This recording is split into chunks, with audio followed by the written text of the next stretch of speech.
Wizard YouTube NCG here, bringing you another ritual deck, which we're hoping that with links coming out, rituals will probably be one of the stronger decks to play.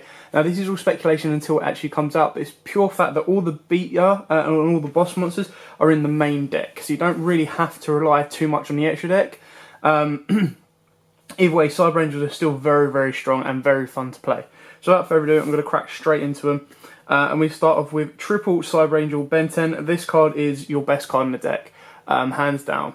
Because basically, so you ritual summon this card with Machine Angel Ritual. If this card destroys a monster by battle and sends it to the graveyard, inflict damage to your opponent equal to that monster's original defense in the graveyard.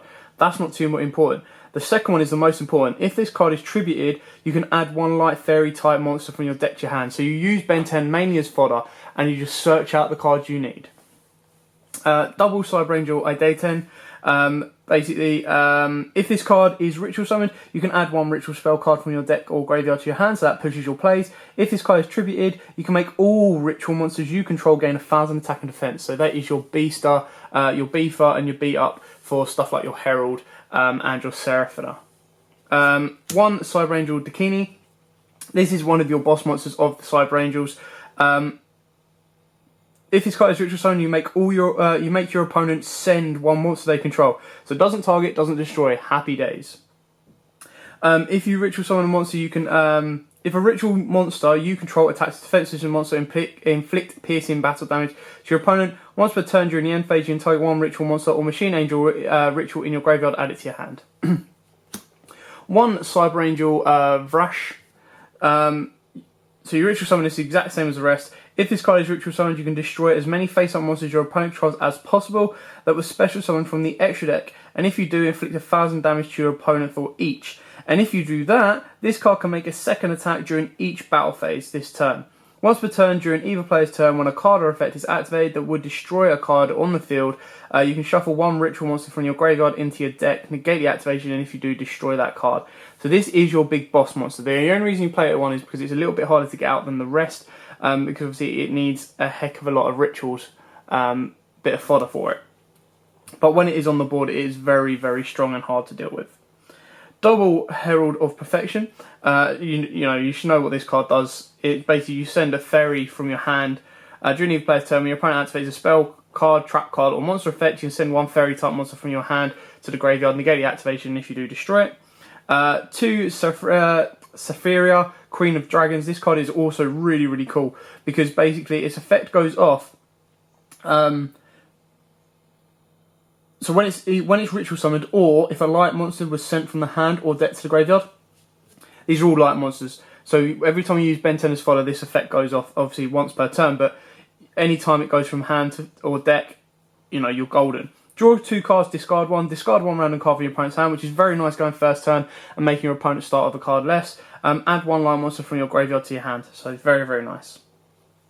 Triple Cyber Petite Angel. Now, the reason you play three of this is because if this card is summoned, so flip summon, normal summon, special summon, whatever, you add one Cyber Angel monster or Machine Angel ritual from your deck to your hand.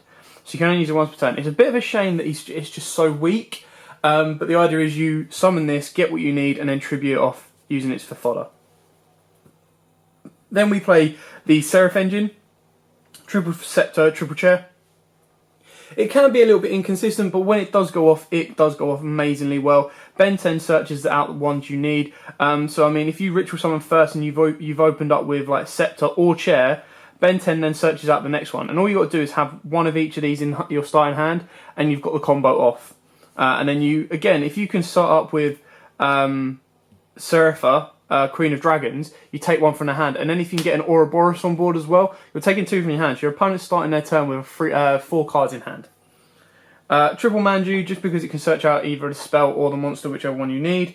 One Maxi, because it's just too good in this day and age of meta. And then one Archlord Christian. Now you can take this out, but you do have a relatively okay control over your graveyard, so the ability to special summon this guy out is just a lot easier. And it's a great level 8 fodder if you need to. You can cut this out. I don't think it's as necessary. I just think it's a very, very strong card to have in the deck. Double Ritual Sanctuary and a Terraforming. You can make triple Ritual Sanctuary if you wish. Just the Terraforming helps you deck thin. So you discard one spell card, add one light ritual monster or ritual spell card from your deck to your hand. You can shuffle any number of spell cards from your graveyard into the deck, then target one light fairy monster in your graveyard whose level equals the number of cards shuffled into the deck. Special summon it. You can only use the effect. You can only use each effect once per turn. So it's very, very nice to recycling, special summoning your monsters out and recycling them around. Triple Machine Angel Ritual. This card is double effect, so not only is it used to ritual summon any Cyber Angel, if a light monster or monsters you control will be destroyed by battle or card effect while this card is in your graveyard, you can banish it instead.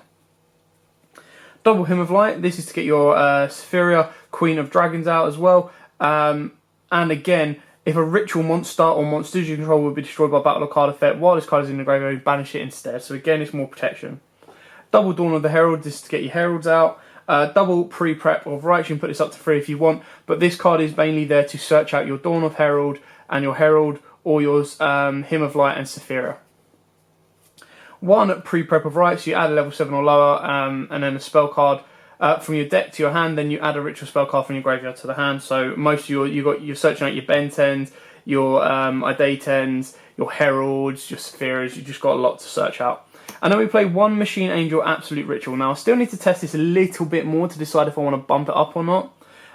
So this card, the best part about this card is you can tribute monsters from your hand or field and or shuffle fairy or warrior type monsters from your graveyard into your deck whose total level equal exactly.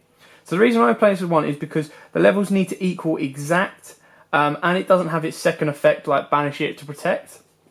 But it's just something to test out to see, like, I mean, you can bounce back your Petite Angels, your Sovereign Chairs, your Manju. The only thing you can't bounce back is your Maxi. So, and then your budget D-barriers. So these can easily be D-barriers if you want them to. But I just feel in this deck, to try and keep it as cheap as I possibly can for myself and for you guys out there, Grazer Prisms are the next best thing when you're building a Ritual, Fusion or Tribute deck, for the pure fact that until your opponent's next turn, neither player can Synchro or XZ summoned.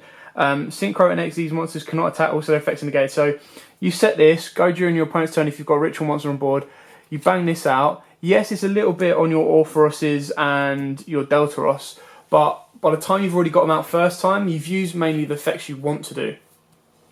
So you activate this during your opponent's turn, they've got to go their whole turn without doing anything, then you've got enough Ritual monsters in hand to go bang, bang, bang, bang, bang, and hopefully game, if not do a bit more destruction.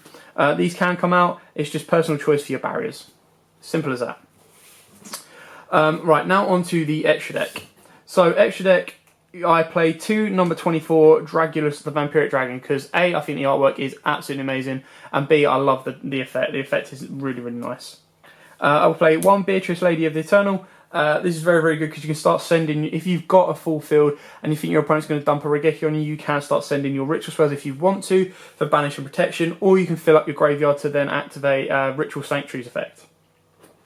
Constellar Ptolemy M7. Now this got a reprint in Duelist Saga, so it's very, very nice and easy to pick hold of, and it's another really good rank 6. Now I play 1 Satellarknight Constellar Diamond. Now the reason I play this is because we play Satellarknight Deltaros, and then if you want to, you can go straight up into Diamond from Deltaros. The other level 3 or 3 level 4s, because your Sovereign Chairs and your Scepters can only be used with 3. I play double Ouroboros, purely because it's a very, very good card. And there has been a couple of times where I'm like, yeah, I don't really want a Deltaros on board. I'd rather have another Ouroboros, and I've already used one. So the effect is just take from your opponent's hand, send a random card from your opponent's hand to the graveyard, target 1 card your opponent tries, return it to the hand, and target 1 card in your opponent's graveyard and banish that target is very, very nice. I then play Utopia's package, Castel, Constellar Omega, Diamond Direwolf, and then Sky Cavalry Centuria, just if you get 2 Cyber Angels on the board. Very, very doubt you will, but just in case you do. And then the Dante Pilgrim of the Burning Abyss, because if they clear off your Beatrice, you have a 28 beater ready to go. I hope this helps. I hope this gives you an idea. I hope these do really well in Link format, because they're a very, very fun deck, and if you're a fan of the original GX anime, you know, happy days. I don't know why it took us so long to get them, but it did. So yeah, thanks for watching. Don't forget to like, comment, subscribe, share, and until next time, guys, see ya.